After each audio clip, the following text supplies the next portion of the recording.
공명하시고 인자와 공의로 하나님을 세우시며 좋은 것으로 내 소원을 만족하게 하사 내 청춘을 독수리같이 새롭게 하시는도다. 여호와께서 공의로운 일을 하시며 억압당하는 모든 자를 위하여 심판하시는도다. 그의 행위를 모세에게 그의 행사를 이스라엘 자손에게 알리셨도다. 여호와는 긍휼히 많으시고 은혜로우시며 노하기를 더디하시고 인자하심이 풍성하시다. 자주 경책하지 아니하시며 노를 영원히 품지 아니하시리로다. 우리의 죄를 따라 우리를 처벌하지 아니하시며 우리의 죄악을 따라 우리에게 공의로 갚지는 아니하시며. 같이 읽겠습니다. 이는 하늘이 땅에서 높음 같이 그를 경외하는 자에게 그의 인자하심이 크심이로다. 아멘. 오늘은 우리가 맥추 감사주일로 교회 절기를 지킵니다. 구약에 맥추절이 있습니다. 구약에 맥추절이 있지만 맥추절은 한 해의 첫 수확을 거둬들인다는 의미에서 초실절이라고 우리가 그렇게 부르기도 하는데요. 이것은 우리의 추수감사절과 비슷한 절기입니다.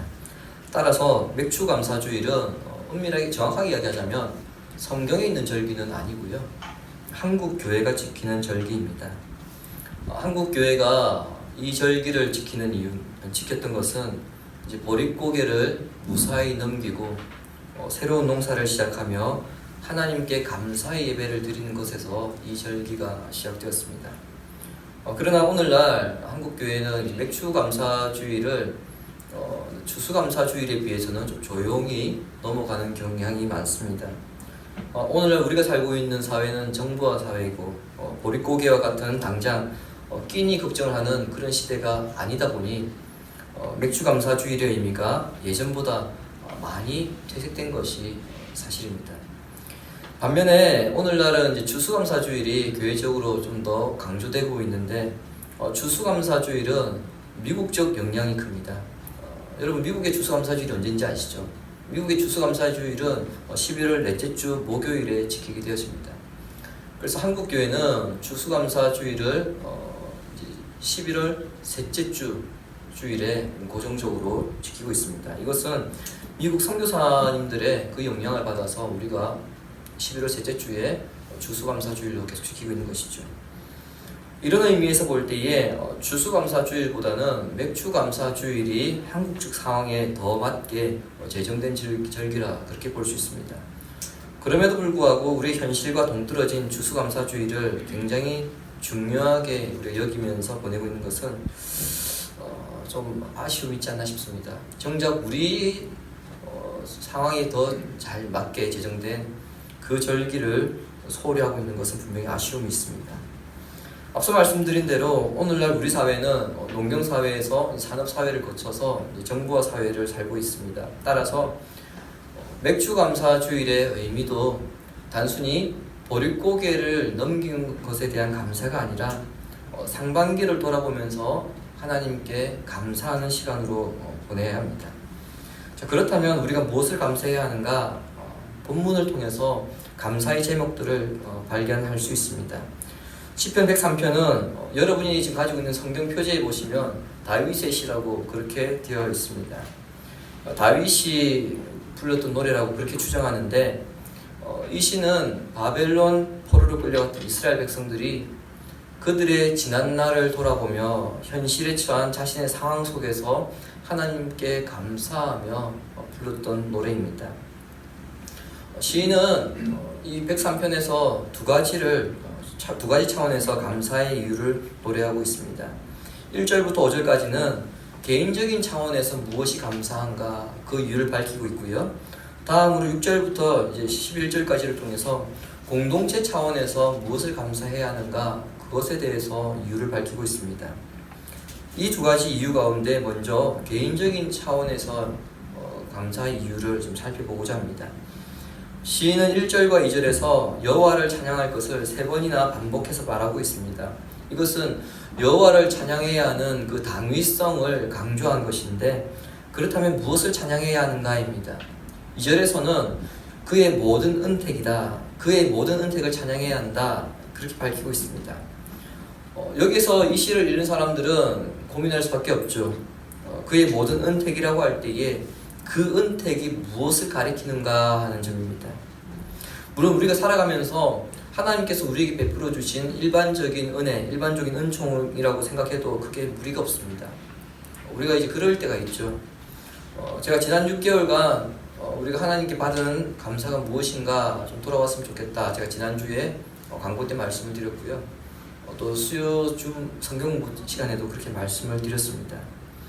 그럼에도 불구하고 우리가 구체적인 감사의 제목들이 무엇인가에 대해서 고민하지 않으면 오늘 그 맥주 감사 주의를 보내면서 형식적인 감사는 나올 수 있어도 참된 감사가 나오기 어렵습니다.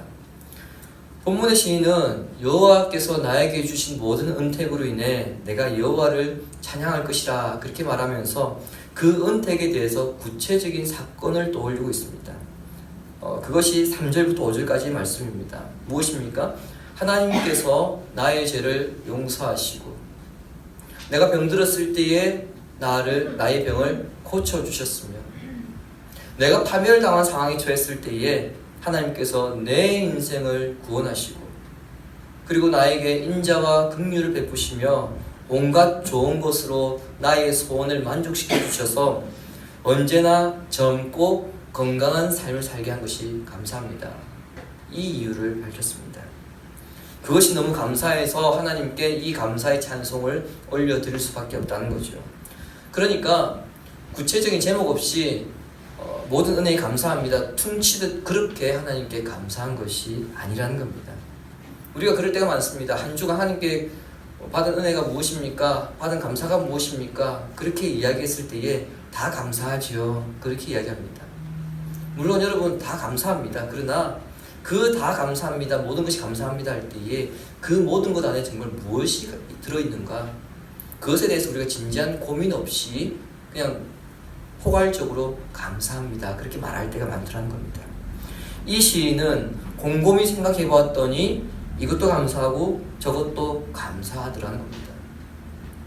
이렇게 구체적으로 떠올리며 그 모든 은혜를 잊지 않게 될 때에 어려운 상황 속에서도 새롭게 되어질 수 있다는 기대와 희망으로 이겨낼 수 있습니다. 5절에서는 좋은 것으로 내 소원을 만족하게 하사 내 청춘을 독수리같이 새롭게 하시는도다 라고 하였습니다. 앞서 말씀드렸듯이 이 시는 다윗이 불렀던 노래로 그렇게 추정하고 있습니다. 그래서 다윗 때부터 이 노래가 전해졌지만 바벨론 포로 시절 회당에서 그리고 그 시대를 살아가는 개개인이 그들의 삶 가운데에 이 노래를 불렀습니다. 상황은 별로 좋지 않습니다. 그러나 그 은혜가 있었기에 이 어려운 상황 중에서도 내가 여기까지 올 수 있었으며 나에게 독수리 날개쳐 올라가는 힘을 주셔서 이 위기 속에서도 버티고 이기게 하실 것이라는 그 희망을 이 시인이 발견하였던 것입니다.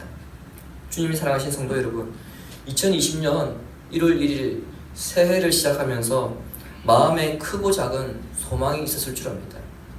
올해는 계획했던 이런 일들이 좀 일어났으면 좋겠다, 이루어졌으면 좋겠다, 그런 마음의 소원들이 있었을 줄 압니다. 그러나 올해는 우리가 그 어느 때보다 더 어려운 시기를 지나고 있습니다.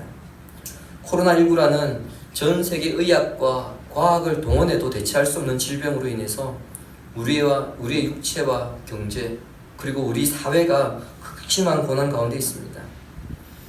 어려운 힘든 시간 그 6개월을 지나면서 우리는 감사의 제목이 있습니다.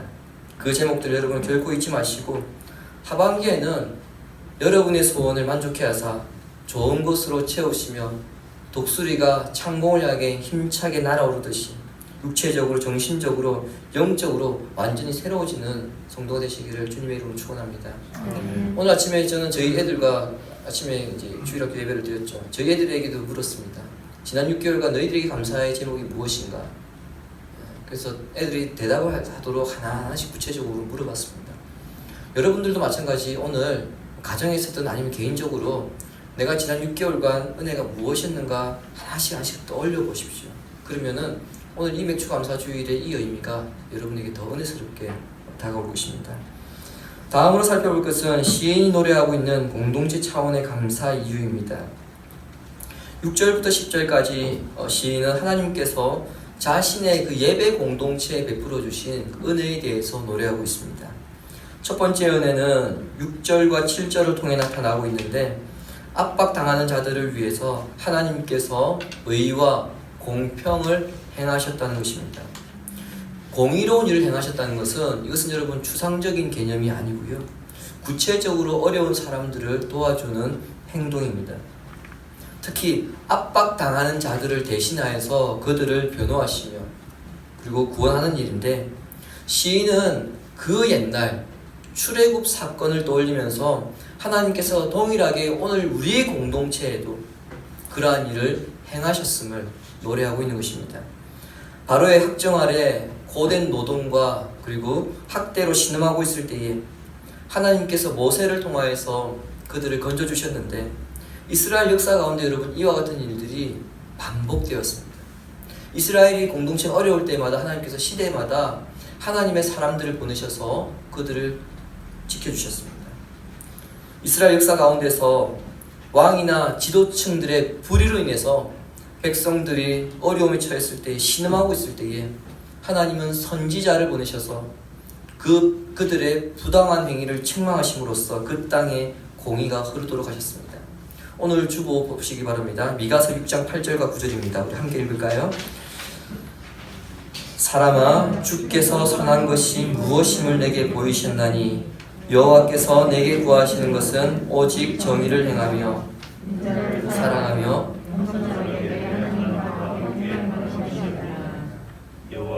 성읍을 향하여 외쳐 부르시나니 주의 이름을 경외함이니라. 너희는 매가 예비되었나니 그것을 정하신 이가 누구인지 들을지니라. 아멘. 하나님께서 원하시는 것이 무엇인가? 하나님의 성품인 공의가 온 땅에 편만하게 흐르는 것인데, 그 땅에 공의가 사라졌다면 그 공의가 사라진 자들은 하나님께 맞아야 된다는 겁니다.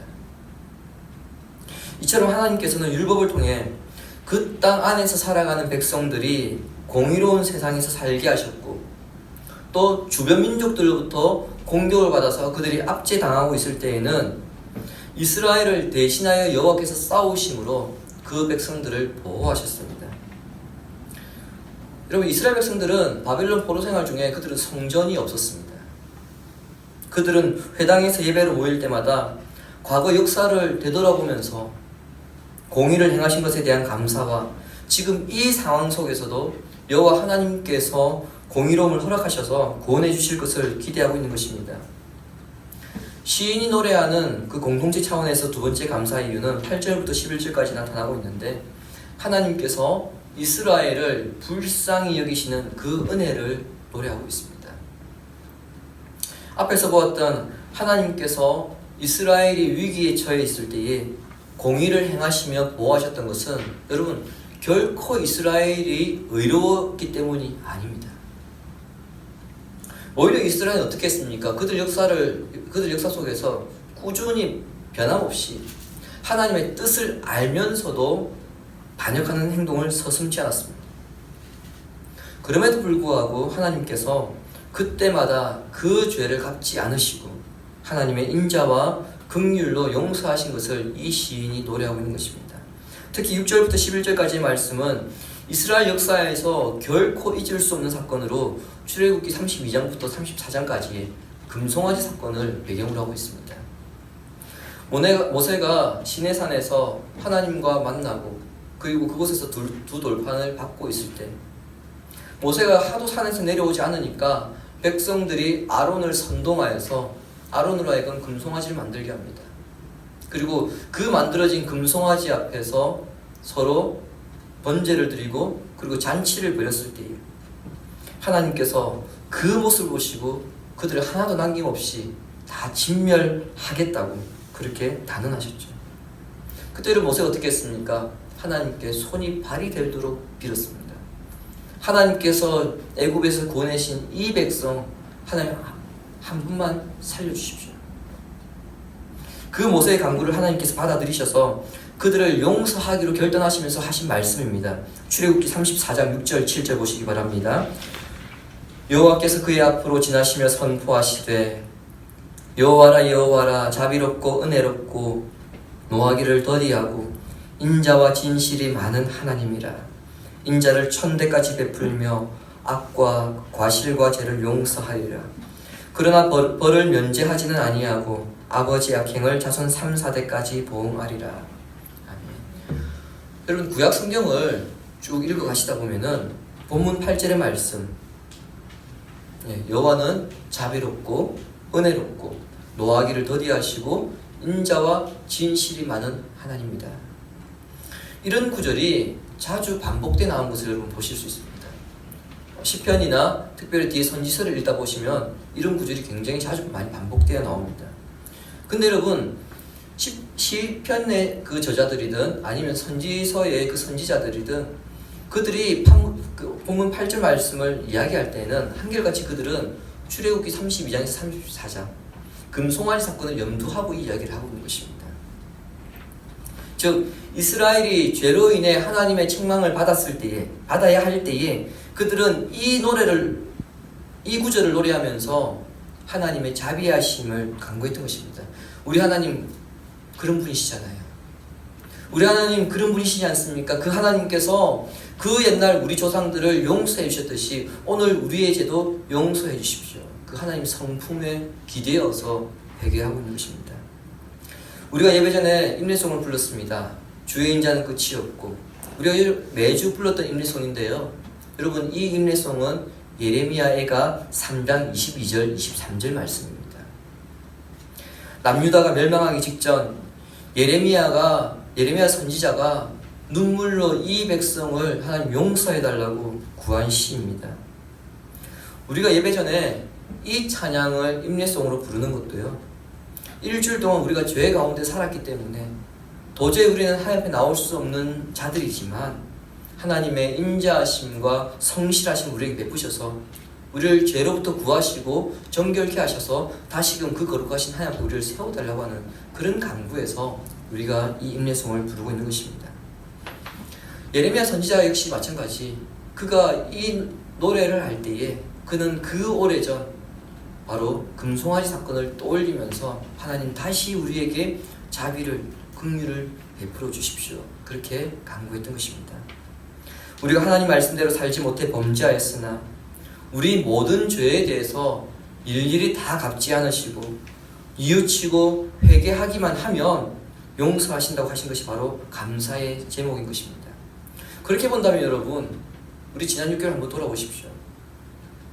새해 시작하는 1월 1일부터 시작해서 오늘에 이르기까지 우리가 하나님 말씀을 얼마나 많이 어겼는가. 그때마다 우리가 징계받지 아니하고 우리가 회개할 때마다 하나님께서 우리의 죄를 용서해 주시고 정결케 해주셨다는 것을 우리가 기억한다면 우리에게는 셀 수 없는 감사의 제목이 있는 것입니다. 주님이 사랑하시는 신의가 심은 교우 여러분, 예수님께서는 제자들을 데리고 다니시며 눈에 보이는 것들을 통하여 감사하는 방법을 가르치셨습니다. 예수님께서 제자들에게 공중에 나는 새를 보여주셨습니다. 그러면서 공중의 새를 보라. 심지도 않고 거두지도 않고 창고에 들이지도 않는데 하늘 아버지께서 저것들을 기르시지 않느냐. 그리고 드레베카바를 가리키시면서 너희가 어찌하여 옷 때문에 걱정하느냐. 드레베카바가 어떻게 자라는지 생각해보라. 그 꽃들이 수고하지도 않고 길쌈도 하지 않지만 그 꽃들은 아름답게 자란다. 그리고 그 다음 말씀을 통해서 감사하지 못해 불평하는 우리를 부끄럽게 하십니다. 마태복음 6장 30절은 같이 읽겠습니다. 오늘 있다가 내일 아궁이에 던져지는 들풀도 하나님이 이렇게 입히시거든 하물며 너희일까 보냐. 아멘. 우리 창세기 1장을 통해서 계속 보았습니다. 우리가 어떤 존재였습니까? 하나님의 형상으로 만들어진 존재자들이죠. 하나님의 형상으로 창조된 너희들을 그냥 내버려 두겠느냐 하는 그 말씀입니다. 신명기 1장을 보시면은요, 모세가 모압 평야에서 이스라엘을 향해서 너희들이 이곳까지 오는 동안 많은 고생을 하였지만 사실은 사람이 자기의 아들을 안는 것처럼 너희가 걸어온 길에서 하나님께서 너희를 안으시고 여기까지 오게 하셨다. 그렇게 그들의 과거를 떠올리게 합니다. 지난 6개월 뒤돌아보면 우리에게 많은 어려움들이 있었던 것이 사실입니다. 때로는 건강의 위험도 있었고 우리가 운전을 하든 일을 하든 위험이 있었을 것입니다. 직장과 사업터에서 예상치 못한 일들로 큰 어려움을 겪기도 하였을 것입니다. 그리고 주변 사람들과의 갈등으로 인해서 깊은 상처를 받아 남몰래 가슴을 친 적도 있었을 것입니다.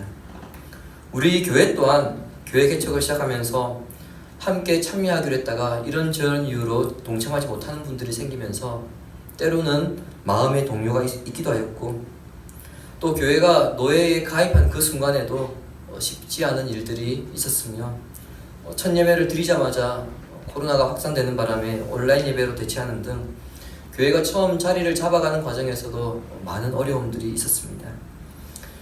그러나 여러분, 힘든 여러 일들이 있었지만 6개월이 지나고 우리는 지금 하반기를 맞이하고 있습니다. 그렇다고 여러분, 우리 남은 6개월이 그렇게 희망적이지는 않습니다.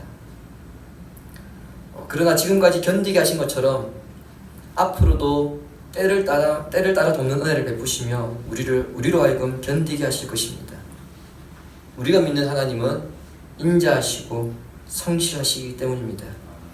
긍휼이 많으시고 은혜로우신 하나님의 성품을 인하여 여호와를 송축함으로 가장 좋은 것으로 우리의 소원을 만족해 하시는 하나님의 은혜를 누리시는 시내가의 시민 가족들 되시기를 주 예수님의 이름으로 축원합니다. 말씀을 생각하면서 기도하겠습니다. 지난 6개월 돌아보면서 우리 개개인에게 베풀어 주신 하나님의 은택들을 생각하면서 감사하시고, 앞으로 우리가 나아가야 하는 시간 가운데에 우리의 필요한 것을 미리 하시고 때에 따라 채우실 것을 믿으며 모든 상황 속에서 늘 감사하는 성도가 되기를 결단하면서 우리 말씀 생각하면서 기도하겠습니다.